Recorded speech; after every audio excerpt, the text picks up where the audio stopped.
Value stocks versus income stocks. Value stocks refer to stocks of a company that trade much lower than its inherent value. Investors believe that the stocks are below par and are undervalued by the volatile nature of the stock market. Because of this, investors believe that the stock market overreacts to news sometimes, which results in stock prices changing. To them, this reaction doesn't accurately reflect the value of the stock.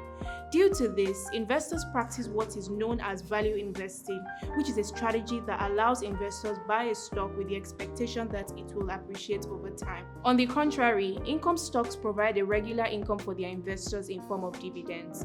These dividends from stocks might increase over time to be able to adjust for inflation. Apart from the fact that these companies pay their shareholders dividends, a great way of identifying income stocks is that they are typically issued by large corporations, and they also tend to grow at a much slower pace, so they might not give you as much capital appreciation as other stocks might give. If you like this video, please comment and share with your friends.